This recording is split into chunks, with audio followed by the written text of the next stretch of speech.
knows God. If you open verse 20, kung magambal ka na palangga mo ang Diyos, pero hindi mo ganun mapalangga ang imong mautod nga makita mo, hindi ka tuod nga nagpalangga sa Diyos. Nagpalangga sa Diyos. Yeah, yung verse 20 ba? If you open verse 20 regarding knows God. So meaning, ang totoong born again is love brothers and sisters at he experienced the first love of God. Yeah, because kining first love of God tulod sa iya nga maghugma sa iya utod. So karon totally siya knows about God.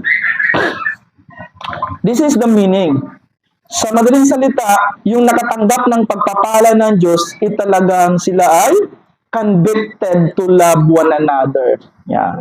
And totally, kung ganon, makikita ng iba, talagang Christian ka. Talagang ikaw ay anak ng Diyos. Or talagang ikaw ay may close relationship sa Ginoo. Yeah. Knows God means may close relationship ka sa Diyos. Kasi nga, nagmamahal ka ng iyong mga kapatid unconditionally. Saan mo nakuha yon? Or sinong nagbigay nun? Yung Diyos mo. Yeah, yung Diyos mo. Now, God is love. Una-una, love is from God. And makikita natin na siya pala yung love. Ang Diyos pala yung love. Sino bata? Si Solo? Sino makamemorize?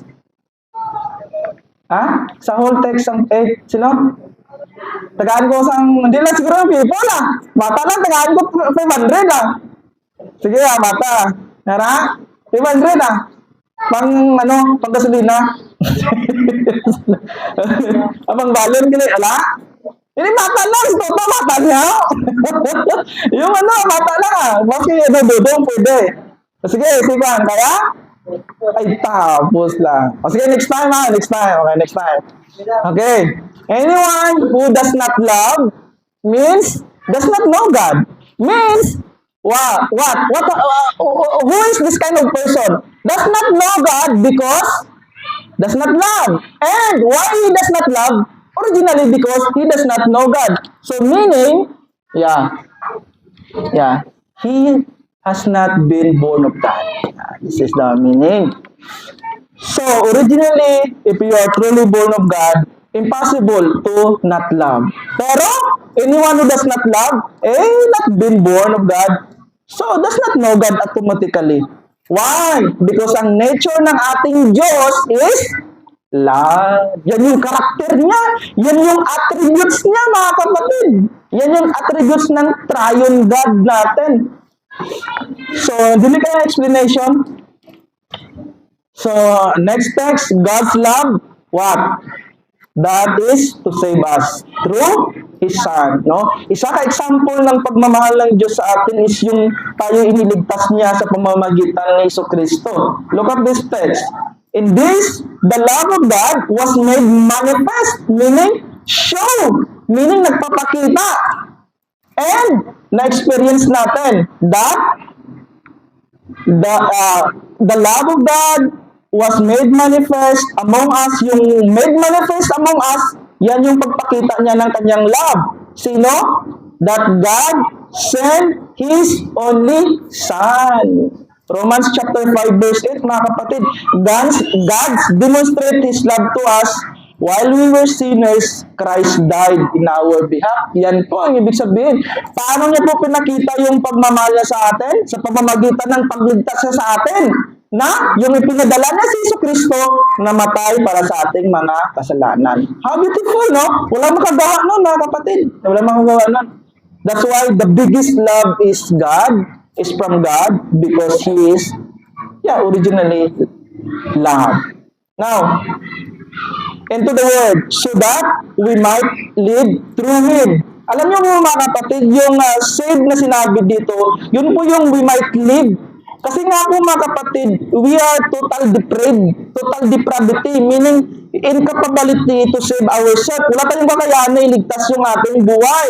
Kasi nga po tayo ay patay dahil sa kasalanan, Ephesians chapter 2. So wala tayong kakayahan na iligtas ang ating buhay. Kaya nga, nung si Kristo ay ipinadala ng kanyang Ama, para tayo ay magkaroon ng buhay. So yung buhay na yun, ito yung buhay na walang hanggan.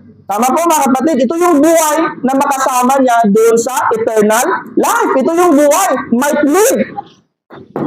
Might live through Him. No, might live through ourselves. No, might live through the priest. No, might live through the church. No, might live through your father, mother praying for you. No, only pinagi sa iya nga Son. That's why ganito yung pagpakita niya ng pagmamahal niya. That we might live through His Son. Si Christ kasi yung nagbigay ng buhay sa atin. Kung tayo ay manampalataya sa Kanya, automatically ma-receive natin yung buhay. Kaya nga po mga kapatid, kung wala pa kayong totally genuine na pananampalataya kay Kristo, delikado yung buhay nyo ba? Kasi maybe buhay kayo ngayon sa present, pero sa future, hindi kayo mabubuhay kasi wala kayong eternal life. Tama po yun mga kapatid. So siguraduhin nyo yung buhay nyo sa present at buhay nyo papuntang future. Meaning, kahit nasa present, may buhay kayo na tinatawag na present na buhay, ngayon na buhay, pero may assurance kayo na mabubuhay pa rin kayo in future. Meaning, kahit mamamatay kayo sa physical, pero alam nyo na meron kayong buhay doon sa future, doon sa langit. Kasi nga, tinanggap nyo na si Jesu Kristo. Siya kasi yung nagbibigay ng buhay. Siya yung binigay ng Ama na para tayo ay magkaroon ng buhay na walang hanggan. Kaya nga, tanggapin nyo siya. Sampalatayaan nyo. Si Kristo ang kanyang ginawa at ang kanyang ginawa para sa inyo. Kasi para hindi masayang yung pagmamahal ng Diyos. Ha? Para hindi masayang yung pagmamahal niya, tanggapin nyo yung anak niya para kayo ay magkaroon ng buhay. Yan, buhay. Ha? Here, God's love, what? Sets the standard for, the love Christian should show. So, ang standard pala ng pagmamahal din ng mga Christian is yung pagtanaw, pagtingin sa ginawa ni Kristo sa atin. Or, sa pamagitan ng gawa ni Kristo, yun yung pagmamahal ng Diyos para sa atin. Yun yung standard, yun yung titingnan natin. Nga hindi niya, para ganito yung sinabi ni Buddy Buckham, gusto yung, yung statement ni Buddy Buckham, yung 2024 lang ata yun na sermon niya. God redeemed us, even He does not need us. Grabe yung, alam niyo mga kapatid, yung gano'n ng mga statement, pagka hindi ka malalim sa understanding ng salvation, talaga sabihin, ano talaga preacher na? Ang balikan ko, God save us even He does not need us. Tuod nga hindi kita kailangan sa Ginoo, ako ni question. Tuod ba nga hindi kita kailangan sa Diyos? Originally mga kapatid, ito po yung Panginoon natin. Dapat nyo makilala ang Diyos ng Biblia. He is what? He is self.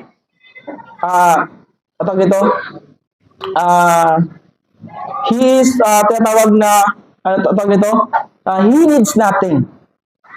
Self-existence, tama. He is self-existence. Meaning, andyan siya kahit wala. Kahit wala, bakit walang He is self-existence. Kumbaga, nag-i-exist siya sa sarili niya. Dahil nga, Diyos siya. Kaya nga, He needs nothing. Tandaan niyo po, He needs nothing. Hindi niya kailangan ng anuman. Kasi nga, He is self-existence. Yun yung Diyos. Tandaan niyo po. So, pero dahil sa iligtas niya tayo, kahit hindi niya tayo kailangan, ano masasabi niyo sa kaligtasan natin kung gano'n? Anong tawag doon? Kung gano'n? Kung iligtas niya tayo, kahit hindi niya tayo kailangan, anong tawag doon sa kaligtasan na gano'n? Grace, mga kapatid. Grace. Grasya. Bala nyo, grabe, no? Giluwas niya tapos hindi niya kinanglan ng tao, hindi niya kinanglan. Kasi nga, all-powerful, self-existence, He needs nothing. Pero, He saved us according sa iyang grace. Kag, Ephesians 1. And accordance to the counsel of His will. Kaya nga po mga kapatid, ito yung purpose na bakit kanya iniligtas. Ito po, tandaan niyo po yung purpose niya. Bakit kanya iniligtas? Ano yung purpose ng Diyos? Bakit kanya iniligtas? Una-una, for His own glory. For His own glory. Tama po. And, iniligtas ka niya for His own glory. And, ikaw yung represent niya sa mga tao. Ikaw yung represent niya na bilang kasali sa kinahabagan niya. Yeah, ikaw yung represent niya sa kanyang pagka-Diyos. Kaya bilang representante ng Diyos na kinahabagan at ginigugma, giluwas, ito yung standard. Yan yung standard, mga kapatid. This is love. Not that we love God. That's right. Hindi tungod kaya. Palangga natin siya. Hindi. Bakit mo, mga kapatid? Originally, saan galing yung pagmamahal? Yeah. That's why, not that we love Him. Not. But. Yeah, ito yung keyword, yung but. That He loved us. Yeah. Not that we love Him. No? Not because of our offerings, not because of our worship service. No, mga kapatid. Do not misunderstand me, no. Worship service, offerings because He loved us. And that's why we need to love Him. Pinagi sa worship service and our offerings. Tama? This is God. Amo yung Ginoo sa Biblia. And sent His Son. Yeah, guwapo, no? Atoning sacrifice for what? For our sins. Because we are sinners, we have no capability to save ourselves. So, that's why He loved us, not we love Him, because si Kristo kung napatay sa aton sala, hindi kita napatay sa aton mga sala. That's why He loved us, not we love Him. Naintindihan niyo ang point? Yeah. That's why automatically, no, not because we love God. Instead, He loved us. Why? Because even we were sinners, Christ, His Son, died for us. Yeah. This is the source of love na kailangan natin nga imitate nga si Kristo ba? Kristo ba? Kristo dito sa bulangan. Si Kristo ba? Kung ginpalansan ni Pontius Pilate. Nga gin-reject sa mga Jew. Kaging lapastangan ng mga Roman army. Yan yung Kristo. Alam niyo po, mga kapatid, pwede niya gawin the power of my mighty power, patayin mo ka. Pwede. Because He is God. Pero because He loved us, then He died for us. Pwede ba ninyo palakpakan ng Ginoo tungkol sila? Pwede tayo. Beloved, if God so loved us. Wow, ti kung amo niyang pagmamahal ng Diyos, ti ano ako na, do amo niya ba? Ti maano ta? Ambal mo to isa ka during sa sermon ni Paul Washer, iya nga testimony mo niyo, may aras ang drug addict. Gapamati sa yang sermon sa school kay evangelism man siya sa school. May drug addict. Then katong drug addict, damo tato niya. Damo tato, drug addict. Then after niya nabatian ng sermon ni Paul Washer sa gospel, regarding sacrifice of His Son, sacrifice of Christ because of our sins. After niya narinig ba? Dalagan siya. Abi sa mga tropa niya, mga gangster ba? Na ano coming? Kusog din tama mo. Hindi dalagan man siya. Kusog din ng imong gitira. Tapos habang ginasundlog siya, ginamak siya, alam mo, ano ang bal niya? Mano ko ay? Muna ang bal niya. Mano sa ilonggo ba? Mano ko ay? Tebot sa imo ay? Basta mga po niya ba? Amot sa imo ay? Gusto gini mo nga tama? No, hindi. Wala lang ko. Mano ko ay? Doon mo ba? Mano ko ay? Daya hambal? Ano imuon ko? Ano imuon ko? Ayari ba? This word ba? Ano imuon ko? He loves me. And I'm a sinner. Sambaligin ba? Siguro, amo niyo, during nag-preach si Paul Washer, na-regenerate siya. Then, na-regenerate siya meaning, na-remind sa iyang mga sala niya ba? Kumbaga, grabe nga sala. Diba kung gangster ka, patyanay, bunanay. And grabe nga, so kumbaga, hindi siya evil, hindi siya worthy na makalangit. Pero narinig niya na pulong, God so loved us. Because of His Son, died for our sins. So, grabe singgit niya, lagan-lagan na siya. Then, nga testimony sa mga tao, Mano ko ay? He died for me. He loves me. Even I am sinners. At tingala itong mga barkada niya. That's why, this kind of response ba itong gangster, we also ought to love one another. So, what will you do? What is our response? Because God loves us so much. So means we also ought to love one another. That's right.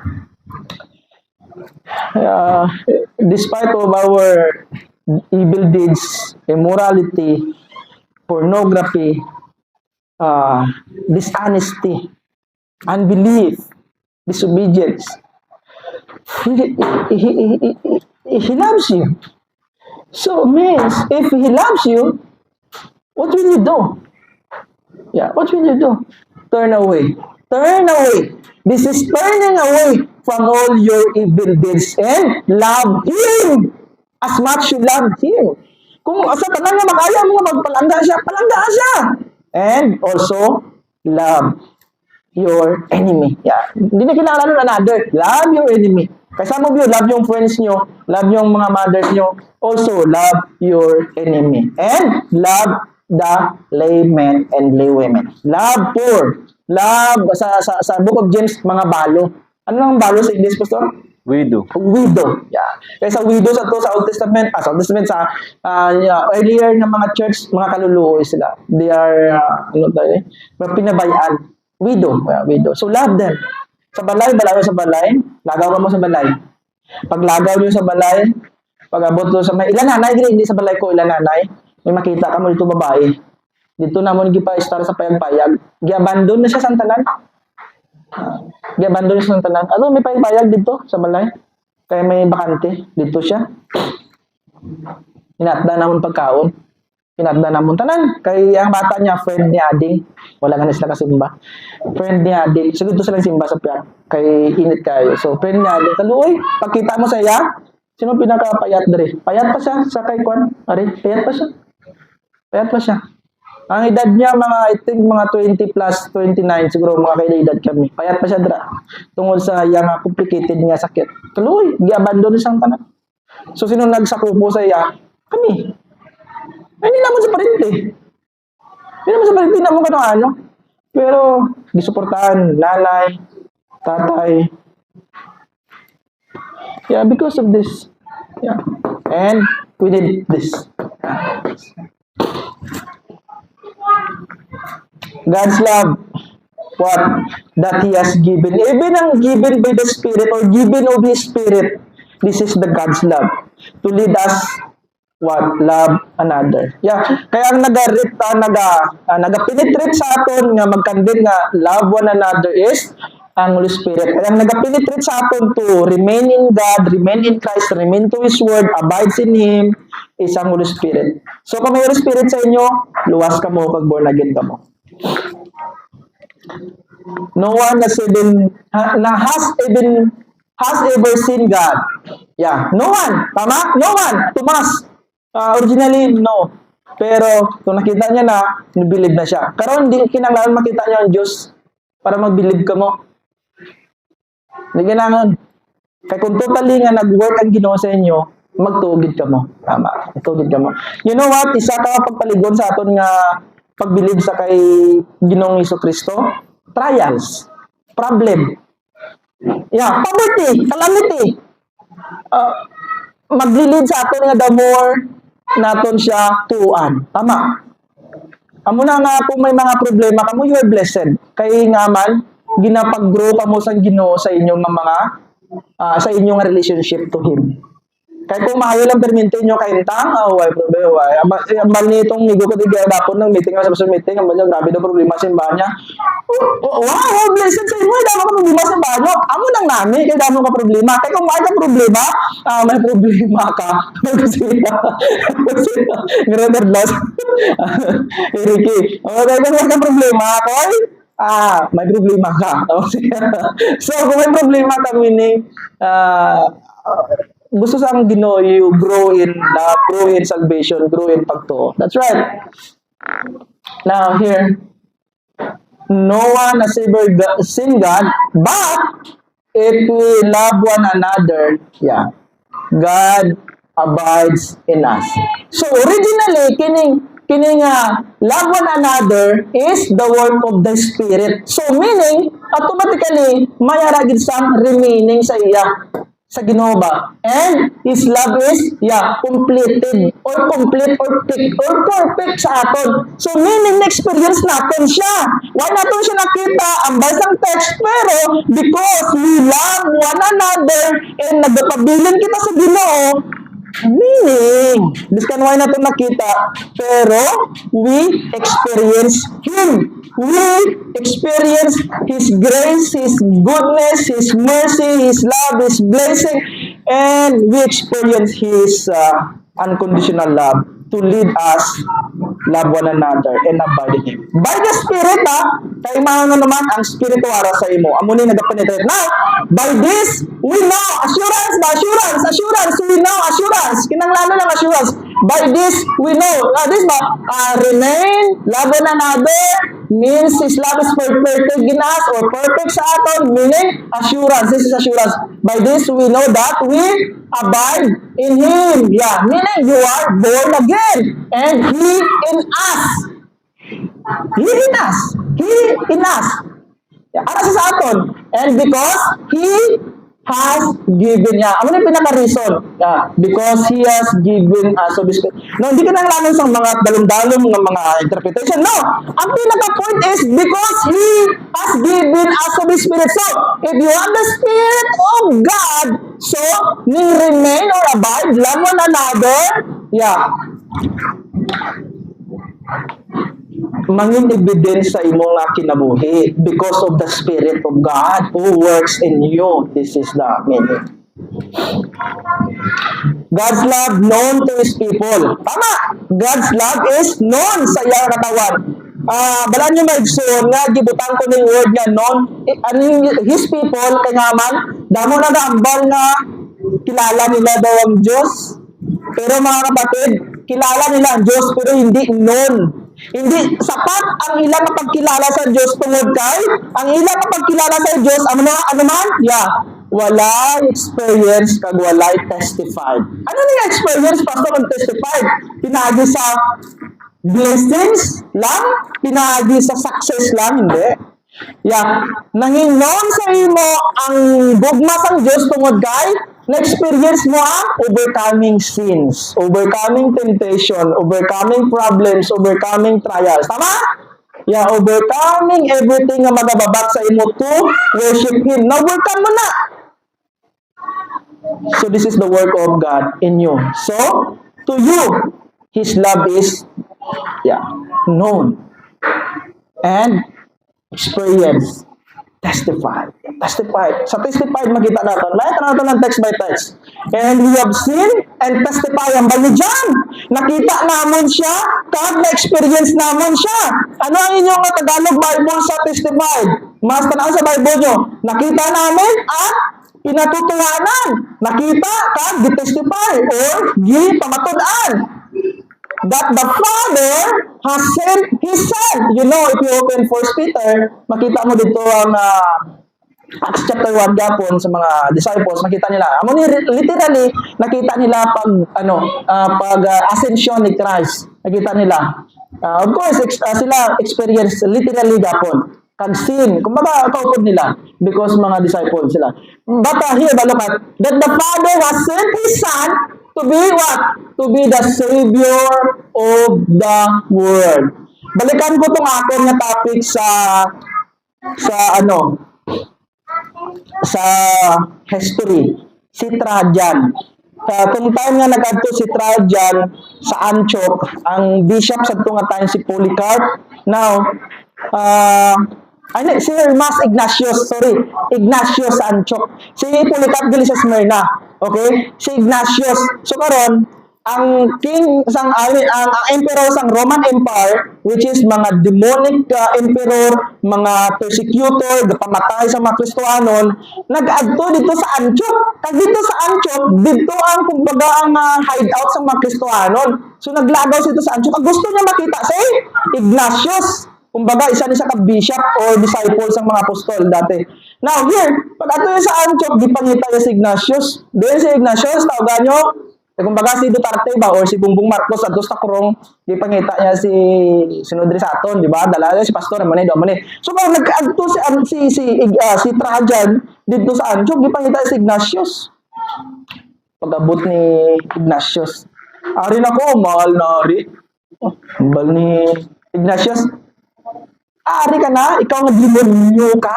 Di ba? Naman niya, ikaw nga demonyo ka, nga deceiver ka. Deceiver tungkol kay Christianity karon, damo na convert sa Roman nga mga religion sa Christianity. Damo na nga deceiver, tawag yung demonyo. Ikaw nga demonyo ka, nga deceiver ka. May ari ka di. Then, ano to, mahal na ari. Tambal niya. Nag-response ka gali. Hindi ko deceiver. Hindi ko demonic, ambal niya. Believer ko ni Jesu Cristo. Matamba niya, I am believer of Christ. Tapos nag-reply si Trajan, ha? Si Kristo? Ginbuno namon? Kag nung ginlansan sang Roman, kag ni Pontius Pilate? Bala niyo, wala siya kakilala kay Kristo. Literally. Or even sa narinig niya. Pero nakilala niya si Kristo sa ano? Paano niya nakilala si Kristo? Paano niya nabalaan niya si Kristo? Di palansangan ni Pontius Pilate kag gipili si Barabas nga tagaan sang pardon kaysa kay Kristo. Paano pa rin nabalaan? Listen to me. Amo yung gwapo history. Mati ka mo. During sa ancient time, tanan yung mga natabo sa mga kings or sa mga emperor sa Roma, naka-record. Naka-record ba? Kumbaga, sa panahon ni Bongbong Marcos, naka-record ang Yaagi ba? Yaagi for 6 years sa Pilipinas, amo niya ang agi niya, si Duterte, amo ni record na. So karon, nabasa na ni Ignacio sa record book sa Rome. So amo ni nambal niya, itong Kristo, itong ginlansang ni Pontius Pilate, Savior mo to, ang margin niya naman ni Trajan. So kilala niya si Christ. Tungod ka naka-record sa ilang books. Ambal ni Ignatius, napatay siya tungod sa akon sala. ambal ni Ignatius, reply niya kay kay Trajan. So karon, init si Trajan gidala si Ignatius sa Rome. Dito gisunog nga buhi. Pero wala nyo, before sa gisunog, kitagaan sa chance, simbahon mo si Kristo or ang amon nga God sa muni. Kung di mo, may pag-chance ka pa, makauli to sa Antioch. Isa gyapon ka martyr, si Justin Martyr. Isa sa mga apostolic fathers na to. Nambal nyo, amon nyo, during sang youth ba, hindi pa na yung maglakap kay Ignatius, during sang youth ni Justin, ang iyang youth ginugol niya sa pag-search sa tanan nga mga butang sa iya kinabuhi. Nag-eskwela sa apat ka klase nga theology, philosophy. So karon tining apat nga philosophy wala yagid nakita ang meaning of life. Balay mo din niya nakita ang meaning of life. Tungtay niya nagalakad siya sa dalan, na-meet niya isa ka Kristohanon, 2nd century, na-meet niya isa ka Kristohanon nga tigulang, dito niya lang nabalaan ang meaning of life. Sa tong time nga nakilala itong Christian nga tigulang. Then na-convert siya sa Kristohanon. Pero before siya na-convert sa Kristohanon, grabe sa ka-bright kaya nga man apat ka philosophy, Stoicism, and damo pa, yung sa history, apat ka philosophy ang giniskulaan niya, pero wala yung nakita. Why sa satisfy ang meaning of life? Dito yan lang na-satisfy itong nag-story itong Kristohanon, gisiran siya about gospel. Now, karon during sa iyang martyrdom, na Christian siya, ang balsang sa Rome army, pwede ka pa maluwas kung i-recant or i-deny mo si Christ. Ano ang bal niya? Bubo lang. Ang bal niya ba? Bubo lang ang nakabalo sa kamaturan tapos i-deny niya pa. Ano sa bal niya? Dahil sa history ba? Regarding kay Justin Martyr, si ating mga apologists. Ang bal niya? Buang-buang lang. Ang bal niya? Buang-buang lang ang buang-buang lang ang magpati sa nabalaan niya ang tama. Kita nyo? Grabe nyo. So karon, di ko ako na, kasunugon ka namon. Okay. Si Doy-Doy. Okay. Diba? This kind of concept, this kind of Christianity, why? Yeah, because sila testify in sin. Wala nila original na sin, pero testify ba? Testify means sa ila kinabuhi ba? The experience, God. Wala nyo, hindi niya mo kahugot ang inyong pagtuo sa Ginoo kung why nyo ginatestify ang Ginoo. Kung why nyo ginsa nakita, means why nyo nakita ang iya mapagkagamanan ng Diyos. You know, the more nyo makita ang Diyos kung ara ka mo sa calamity. Yeah, calamity. That's right. Amo na nga, damo Christian karon na miss nilang Christianity. Kung Christian ka daw, wala calamity, wala problem, no? Hindi mo ng Kristohanon. Persecuted and tribulation dito. Pero bala nyo, nakanami, magtubo agad sa pagpangalagad sa iya. Magtubo agad sa pagtubo and never mo siya i-deny. Instead, ano ang bal ni Apostle Paul? Yeah. For my date is gain and to live is Christ. Yeah, the Father has sent His Son to be the Savior. Yeah, if you understand siya Savior of your life, never deny Him. You never deny Him. Instead, the more you experience His love, the more will known sa imong iyang agbugma. Yeah, that's right. Whoever confesses that Jesus is the Son of God, yeah. If you confess Jesus is the Son of God, you are Christian. That's right. You are Christian.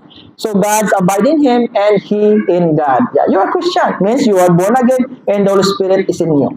Here, tapusin natin. So we have come to know and to believe. So we have come and to know and believe the love that God has for us. What? God is love. And whoever abides in love, abides in God, in God's abides in Him. Sa 16 sa inyong Tagalog version, ano ang ginambaladra? Basahan niyo sa Tagalog nyo. Nalalaman natin tayo iniibig ng Diyos. Yeah? So we have come to know and believe. Yeah, the love that God has for us. Pinagi sa iyang only Son. So kung amo ni, ang mga Christian life, pinagi sa experience, pinagi sa testifying, yeah, ang love niya will known kayo sa imo. So karon, yeah, abide in love means you abide in Him, abides in God. Yeah.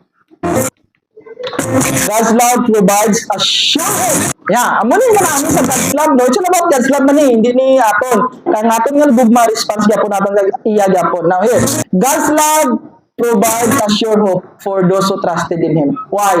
At this text. By this is love perfected or complete with us, so that we may have, yeah, gwapo no, kung perfected kag complete ang gugma sang Ginoo sa aton. So ano ba ya? That we may have confidence. Wala nyo itong hindi confidence. Sila wala pa perfected ang love. Meaning wala pa nila naintindihan ang sacrifice ni Christ. Yeah, wala pa na nakita kung gaano kita kagugmas ang Ginoo pinagi kay Kristo Jesus. So karon, hindi ka confident, instead nagadahot ka pa kag kahadlok ka pa. Now, pero yeah, confident ba?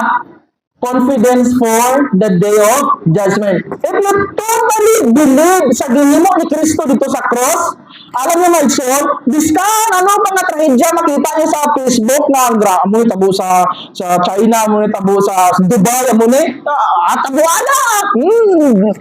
Sige, tabuada. Why? Because confident ka na kung mag-abot man ng sikan kami, you are secure because you believe in the Son, Christ Jesus. Yeah, that's right. And why you believe and why you confident? Because pinagi kay Kristo, gipakita yang dako niya nga gugma sa imo. So, you believe. So, ang pinaka-point ko diri ang pagtuo ba? Pagtuogid. Kung may sure ka nga pagtuo, yeah, confident ka gid ano man matabo. Now, because as He is, isa pa ka-assurance, so, as He is, so also are we in this world. Hindi ka lang nagabilib kay Kristo, tapos confidence ka, hindi lang amo itong basiyasang confidence mo, ha? Sa sikan kami, ha? Ano bang basiyasang confidence mo? Yeah. He is, so also are we in this world. So, meaning kung paano si Kristo nagkinabuhi sa kalibutan during sa iyang time, ikaw po nagkinabuhi sumala sa iya. Meaning, you imitated Him. You imitate Him. Yeah, you imitate Him. You follow Him. Yeah, you follow Him. Yeah. This is how love is made complete among us, so that we will have confidence on the day of judgment. Yeah. In this world, we are like Jesus. In this world, even in this world ba? Pero we are like Jesus. This is the meaning of what? Ano doktrina ni? Even you are justified, pero your sinners gyapon, pero pinagi sa we are like Jesus, you are confidence. Means, ano ni? Sanctification. Yeah, sanctification ba? Pagpababanal sa pamamagitan ng Espiritu Santo na nag-work sa iyo to, continue war against sins and hate against sins and denying sins and to continue conform to Christ, live according to His Word, desire to follow Him, imitate Him. Yeah, that's right. So karon confident in the day of second coming. Hindi ko po sinasabi para maligtas ka. Hindi po. Hindi po para sa kaligtasan yun. Yun po yung totoong ligtas at nakatanggap ng pagmamahal ng Diyos. Yun po ang ibig sabihin. So assurance din po ito ng kaligtasan na ikaw ay confident dahil ikaw ay namumuhay na katulad ni Kristo at natanggap mo yung pagmamahal niya dahil pinanampalatayaan mo si Kristo. Yeah, that's right. Now here, tapos na rin. God's perfect love for believers, what? Grabe no? Another God's love. Pag hindi lang love, perfect love for believers, ano daw? Cast out the fear. Meaning, makapadula sa imo kahadlok and sa iyana kaakin and eternal punishment. So meaning, wala ka na sa ginatawag na kahadlok sa the day of what? Sa the day of punishment. Sa second coming, na dalawa lang na matabo, mga kapatid, makinig kayo. If you are in Christ in the day of second coming, you are receive a reward or you receive a perfect body or you receive a heavenly reward and you are with God. But if you are not in Christ in the day of second coming, ano ma-receive mo? Yeah, wrath. Yeah, wrath. Meaning, yung galit ng Diyos. Bakit mo marireceive mo ang galit ng Diyos? Kasi hindi ka nanampalataya sa kanyang anak na namatay para sa iyong kasalanan. So, hindi ka ligtas. So, kung ganon, matatanggap mo ang kanyang galit. Pero dahil nanampalataya ka, yeah, this is the meaning of God's perfect love for believers. So, meaning yung pananampalataya mo magbibigay sa iyo ng confident pa rin na in the day of judgment, wala nang takot, wala nang galit ng Diyos, at wala nang eternal punishment. That's right. That's why you want to receive the perfect love of God. Yeah, accept Christ, believe Christ, and repent of your sins. There is no fear in love. Yeah, this is the love of God. Wala ay takot. Yeah? Kung intindihan mo kung paano ka nagigugma, so, wala na yung wrath, wala eternal punishment. Wala na. So, this is no fear in love. But, perfect love cast out fear. Ang gugma sa Ginoo sa inyo, perfect hindi. Si Miko lang? Hindi perfect sa inyo gugma sa Ginoo? Kaya kung di perfect, asa subong, hadlok, gahapon ka mong patay. Tutod lang gid. Hadlok na po mong patay. Pero, yeah, perfect love means cast out fear. Cast out the devil. The fear of the devil. No, wala na. Mula na, hindi ka na madlock sa yawa. Hindi ka na hindi ka na, hulo, pastor, itong deliverance, balas itong kita ko sa Facebook, pastor, grabe, binong konsong, sige, hindi ka na madlock, kung totoo nga, kayo, pastor, kung hindi ka daw magtuo, mabalindo sa imo to, ha? Mabalindo sa imo to. Dito nakirikirig, dala din eh. Dala din niya, kumampo sa yabe.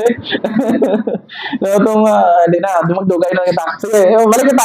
Perfect love casts out fear. That's right. If you understand the love of God in Christ, this is perfect love. So, wala na fear of Satanas. Wala na fear of Satanas. Wala na fear of wrath. Wala na. Yeah. For fear has to do with punishment. Yeah, because of this ba? Wala na sa kamatarong sa inyo ang punishment tungod sa pagmamahal ni Christ sa aton. Wala na. So, ayaw mo fear. And whoever fears has not been perfect in love. So, kung ikaw ay natatakot, sa madaling salita, ano daw? Hindi mo pa daw na-receive yung pagmamahal ng ating Diyos kung ikaw po ay natatakot. Maganda sa Tagalog ba? Hindi paganap ang pag-ibig ng sinumang natatakot sapagkat ang takot ay kaugnay ng parusa. So, meaning, hindi mo pa totally nasampalatayaan si Kristo dahil ikaw ay natatakot pa rin. Yeah, that's right. God's love is the first before we love. Tama? We love Him. Yeah.